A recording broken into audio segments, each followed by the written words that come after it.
Video में अपन पढ़ चुके थे नाउन के बारे में, है ना। तो नाउन क्या थी, नाउन के प्रकार वगैरह सब पढ़ लिए थे। Noun, proper noun, common noun, collective noun, material noun, abstract noun, ठीक है। और कुछ नियम भी सीखे थे, तो जो अलग अलग नियम थे उन पे थोड़ी अपन देख लेंगे किस तरह के नियम थे। जैसे प्रॉपर नाउन था, प्रॉपर नाउन में देख लिया था इसमें क्या थोड़ा अलग लगा था। ये तो नॉर्मल थी, ये पर्टिकुलर किसी पर्सन के बारे में बताया जा रहा था, ठीक है, किसी कम्युनिटी के बारे में, कास्ट के बारे में बताया जा रहा था, वो कॉमन नाउन होती थी। कलेक्टिव नाउन किसी चीज़ का कलेक्शन हुआ करता था, वो कलेक्टिव नाउन कहलाती थी, ठीक है ना। फिर यहाँ पे एक रूल है, वो समझते हैं थोड़ा सा, है ना। रूल ये है कि बॉय एक कॉमन नाउन है, इसमें अगर हम एस जोड़ देंगे तो क्या हो जाएगा, बॉयज़। तो ये क्या बन जाएगी, कॉमन नाउन की प्लूरल फॉर्म बन जाएगी, कॉमन नाउन की प्लूरल फॉर्म बन जाएगी। लेकिन कलेक्टिव नाउन में जब एस या ई एस जोड़ा जाता है तो ये कॉमन नाउन की प्लूरल फॉर्म बन जाती है, ध्यान रखना। क्योंकि अधिकांश कलेक्टिव नाउन जो होती हैं उन्हें हम सिंगुलर मानते हैं, लेकिन जब कलेक्टिव नाउन में एस या ई एस जोड़ दिया जाता है तो वह कॉमन नाउन बन जाती हैं। समझ में आ गया है, क्या बन जाती है, कॉमन नाउन का plural form. Is that clear. फिर हमने ये देखा था कि कलेक्टिव नाउन वैसे तो होती है सिंगुलर, लेकिन अगर इनके साथ नाउन इन मल्टीपल है तो हम क्या कर देंगे, इसके साथ प्लूरल वर्ब का यूज़ करेंगे, ठीक है। Is that clear. तो अब हम समझेंगे नाउन के अलग पार्ट्स के बारे में, ठीक है। नाउन को हम देखेंगे अलग दो नज़रियों से। नाउन के 2 पार्ट्स और होते हैं, काउंटेबल नाउन और अनकाउंटेबल नाउन। काउंटेबल नाउन क्या होता है, countable noun that can be count, हम जिसे क्या कर सकते हैं, गिन सकते हैं, ठीक है। क्या कहलाएगा, काउंटेबल नाउन कहलाएगा, ठीक है।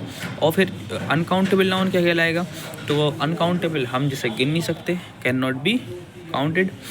तो देखो, अनकाउंटेबल नाउन होता है हम हमेशा सिंगुलर मानते हैं, और काउंटेबल नाउन कैसा होता है, काउंटेबल नाउन में हम देखेंगे जो चीज़ काउंट की जाती हैं, तो कोई चीज़ सिंगल होगी तो हम उसे सिंगुलर कह देंगे, और दो या दो से अधिक होगी तो हम उसे प्लूरल रखेंगे। समझ में आ गया।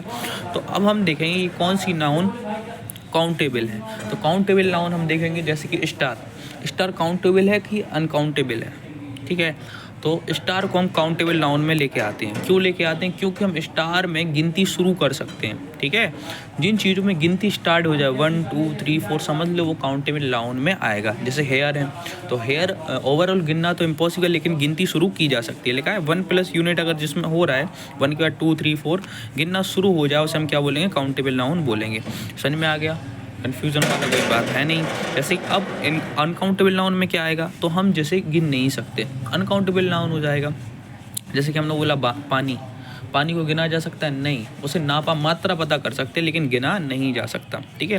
अनकाउंटेबल नाउन, जो काउंटेबल नाउन है 2 टाइप के होते हैं, एक होती है सिंगुलर, एक होती है प्लूरल। सिंगुलर मतलब एक अगर काउंट की एक ही चीज़ निकली तो सिंगुलर में, और अधिक निकली तो प्लूरल में। यहाँ पे स्टूडेंट हो गए, देखो दिखाई दे रहे, हेयर हो गया, स्टार हो गया, तो इसमें काउंटिंग स्टार्ट हो जाती है। Is that clear. अब हम देखेंगे जेंडर के बारे में। देखो, जेंडर का मतलब ये नहीं होता लिंग, एक वचन, बहुवचन। जेंडर का मतलब होता है सिंबल मतलब प्रतीक, वो किसके बारे में दर्शाता है, ठीक है ना। तो जेंडर मेनली 2 प्रकार के अपन देखते हैं, मैस्कुलाइन और फेमलाइन, ठीक है। तो मैस्कुलाइन मस्कुलरिटी को दर्शाता है, ठीक है ना, कौन कितना ताकतवर है, स्ट्रेंथ को दर्शाता है। देखते हैं यहाँ पे मैस्कुलाइन क्या होते हैं। तो मैस्कुलाइन जेंडर होता है सिंबल ऑफ स्ट्रेंथ, जो लोग या जो भी चीज़ें स्ट्रेंथ को दर्शाती हैं उन्हें हम क्या बोलते हैं, मैस्कुलर जेंडर कहते हैं, ठीक है। और फिर दूसरे की फेमलाइन, तो फेमलाइन क्या कैसे कहते हैं, मैस्कुलाइन और फेमलाइन में देखेंगे जो सिंबल देती हैं, सिंबल ऑफ ब्यूटी, जेंटलनेस या ग्रेसफुलनेस का सिंबल देगी, तो हम क्या बोलेंगे, फेमनाइन बोलेंगे। समझ में आ गया। तो इसमें हम जनरली किसे रखते हैं, वुमेन या गर्ल्स को रखते हैं। स्ट्रेंथ में हमने किसे रखते हैं, ताकत का प्रतीक मैन या बॉय को मान लेते हैं, ठीक है ना।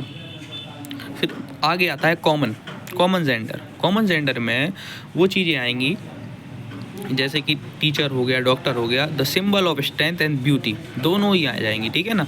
कॉमन नाउन में दोनों चीज़ें कॉमन हो जाएंगी, मतलब symbol of strength and beauty, जैसे डॉक्टर हो गया, टीचर हो गया, एडवोकेट हो गया, स्टूडेंट हो गया, तो ये काय में आने वाली है, तो ये कॉमन जेंडर में आने वाली है। लेकिन हम जो ब्रेटन की ग्रामर पढ़ते हैं, तो जो ब्रेटन वालों ने ग्रामर के रूल बनाए, डॉक्टर को ही मानते हैं, टीचर को भी ही मानते हैं, एडवोकेट को भी ही मानते हैं, स्टूडेंट को भी ही मानते हैं। जैसे कि समझते हैं एग्जाम्पल के थ्रू। देखा, the teacher is coming to teach you, लेके आए, teacher is coming to teach you.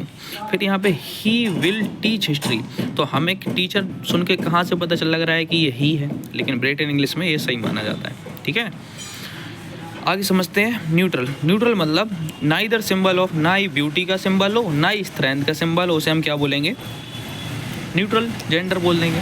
तो समझ में आ गए जेंडर के 4 प्रकार के थे, मैस्कुलाइन, फेमिनाइन, कॉमन और न्यूट्रल। तो masculine symbol of strength, masculine जो होता था वो सिंबल ऑफ स्ट्रेंथ होता था, और फेमिनाइन क्या होता था, फेमिनाइन होता सिंबल ऑफ ब्यूटी होता था, काइंडनेस होता था, जेंटलनेस होता है, ग्रेसफुलनेस था। कॉमन में हम दोनों चीज़ें साथ लेके आ जाएंगे, जिसमें ब्यूटी और स्ट्रेंथ भी लेके आ जाएंगे। ठीक है ना, तो symbol of strength and beauty. Clear, neutral में हम देख लेंगे जो दोनों ना हो, जैसे बुक्स हो गया, ट्री हो गया, तो ये सब क्या है, थोड़ी ना स्ट्रेंथ बता रहे हैं ना ब्यूटी बता रहे हैं। ठीक है, तो इसमें हम पूरी नाउन को इन 4 सेक्टर्स में डिवाइड कर देते हैं। क्लियर है।